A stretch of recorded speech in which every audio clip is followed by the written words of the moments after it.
एक ऐसी मछली जो जमीन पर चल सकती है, और इन दोनों में से कौन सा था को रियल लग रहा है।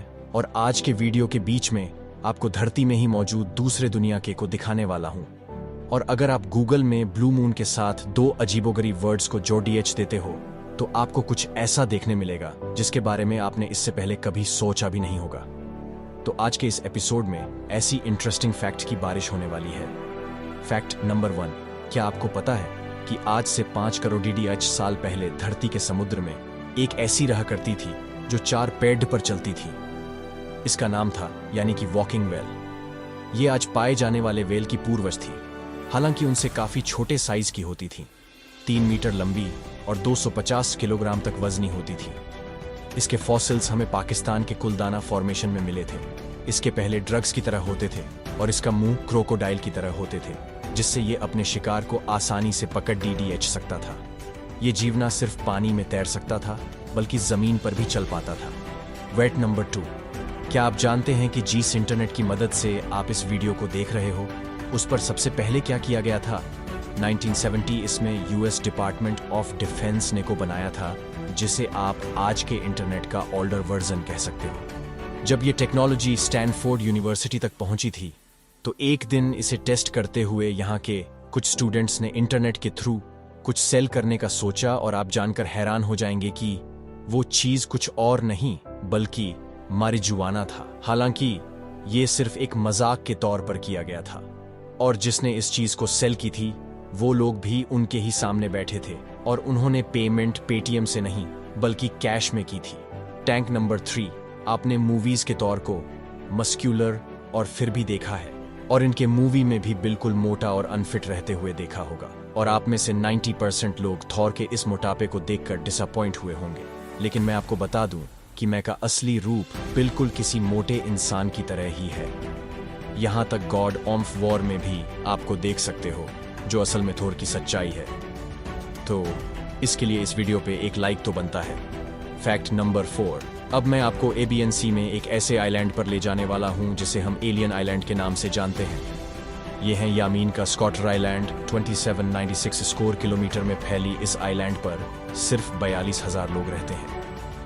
यहां जाकर आपको ऐसा लगेगा जैसे आप धरती नहीं बल्कि दूर अंतरिक्ष के किसी प्लैनेट पर आ गए हों, क्योंकि यहाँ प्लांट्स और एनिमल्स की ऐसी मौजूद है जो दुनिया में और कहीं देखने को नहीं मिलती। 700 से ज्यादा स्पेस के साथ ये दुनिया की सबसे शानदार बायोडाइवर्सिटी वाली जगहों में गिनी जाती है। यहाँ मौजूद ड्रैगन्स ब्लड ट्री एक अम्ब्रेला की तरह लगती है, जिसे काटने पर रेड कलर का साफ निकलता है। एंशिएंट टाइम्स में लोग इसे ड्रैगन का खून कहते हैं। साल 2008 में इसे यूनेस्को वर्ल्ड हेरिटेज साइट में भी शामिल किया गया था। इस आइलैंड से स्ट्रेंज प्लेसेस तो शायद कोई वीडियो गेम में भी नहीं देखा जा सकता। वैसे आपने बचपन में पैकमैन गेम तो खेला ही होगा। वीडियो गेम्स की शुरुआत ही समय में ये काफी पॉपुलर गेम हुआ करता था। धरती से 13,000 लीटर दूर कैसे उपाय? कॉन्स्टिट्यूशन में 201 नाम का एक बिट मिशन ने बोला है, जो करीब 48 राइटर्स के एरिया में फैला हुआ है।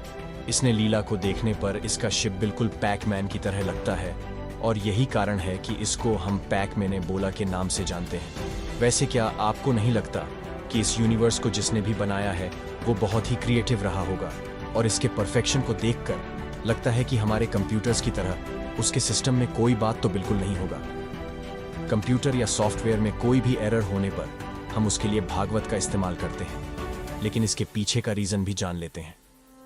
दरअसल 1878 में जब टेलीग्राफ सिस्टम के इन्वेंटर एडिशन इसके डेवलपमेंट में लगे हुए थे, तो तब वो एक सिग्नल से 4 अलग अलग टेलीग्राम को भेजने की कोशिश कर रहे थे, लेकिन ऐसा हो ही नहीं पा रहा था। बाद में उन्हें पता चला कि इस प्रॉब्लम के पीछे एक बग का हाथ है, जो टेलीफोनिक ऑपरेटर्स ने बैठा हुआ है। इसके कुछ दिनों बाद आपने एसिड को लिखे एक लेटर में उन्होंने इस इंसिडेंट का जिक्र किया और सिस्टम में खराबी की वजह उस भाग को बताया। इसके बाद की अपनी राइटिंग में एडिसन ने मैकेनिकल सिस्टम में मिलने वाली किसी भी खराबी को बात कहना शुरू कर दिया, और इस तरह ये टर्म दुनिया भर में फेमस हो गया। कंप्यूटर्स के आने के बाद इसमें मिलने वाली प्रॉब्लम्स को भी हम कंप्यूटर बग्स कहने लगे। पैक नंबर 7, साल 2006 में आइलैंड की खोज से साइंटिस्ट ने एक को खोज निकाला था। यूके की बंगाल यूनिवर्सिटी के कुछ साइंटिस्ट जब इस मोटर्स की स्टडी कर रहे थे तब उन्हें पता चला कि इसकी उम्र 507 साल है, और इस तरह वो आज तक मिला सबसे ओल्डेस्ट मल्टी सेलुलर जी बन गया। साइंटिस्ट ने इसका नाम रखा क्योंकि जब इसका जन्म हुआ था तब चाइना पर पावरफुल मिंग डायनेस्टी का राज चलता था। बैंगलोर यूनिवर्सिटी के कुछ साइंटिस्ट के अंदर जाकर इतने सालों में आए क्लाइमेटिक चेंज की खरीदी करके उस जीप को फिर से सुरक्षित पानी में छोड़ देना चाहते थे, लेकिन इसके क्लेम को ओपन करते ही उसकी मौत हो गई और एक छोटी सी गलती से 507 साल पुराना है जी मारा गया। साइंटिफिक रिसर्च ने दुनिया के हजारों लाखों जीवों की जान ली है, लेकिन यह सच में बहुत ही दर्दनाक इंसिडेंट था। एक नंबर 9। आखिर में मैं आपको इजिप्ट के प्राचीन शहर हेराक्लियोन की सैर पर ले जाने वाला हो गई। इसके कई हिस्टोरियन जैसे कि हीरा ने अपनी राइटिंग में शेर का जिक्र किया था। ये एक बहुत ही समृद्ध शहर था, लेकिन ने इसे मेडिटेरेनियन सी के किनारे ऐसी जमीन पर बनाया था जो स्टेबल नहीं थी। समय समय पर आए अर्थक्वेक के कारण करीब 12 सेंचुरी में यह शहर समुद्र में समा गया था और हिस्ट्री बुक्स से भी समय के साथ ये गायब हो गया। 20th सेंचुरी के अंत तक हम इस शहर को महज इतिहास का एक काल्पनिक शहर मानने लगी थी, लेकिन सर 1993 में यूके और फोर्स के एक फ्लाइंग कमांडर जब मेडिटेरेनियन सी के ऊपर से गुजर रहे थे तब उन्हें यहाँ पानी के नीचे कुछ होने के संकेत मिले। करीब 5 साल की खोज के बाद डांस के एक आर्कियोलॉजिस्ट फ्रैंक गार्डियो ने पानी में डूबे हुए शहर को खोज निकाला।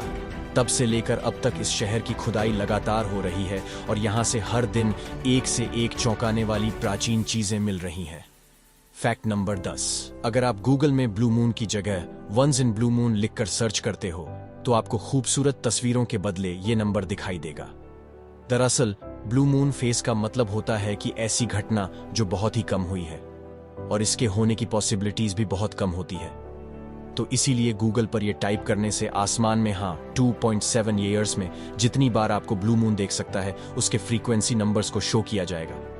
अगर यकीन नहीं होता तो आप इसे अपने मोबाइल से ट्राई कर सकते हो और नीचे कमेंट करके बता देना कि आपको यह नंबर दिखा कि नहीं, और यह वीडियो आपको अच्छा लगा हो तो आपके दोस्तों के साथ शेयर करना मत भूलना कि मैं हमेशा ऐसे वीडियो लाता रहता हूँ। मिलता हूँ आपको अगले वीडियो में और हमेशा की तरह जय हिंद, वंदे मातरम। Thanks for watching.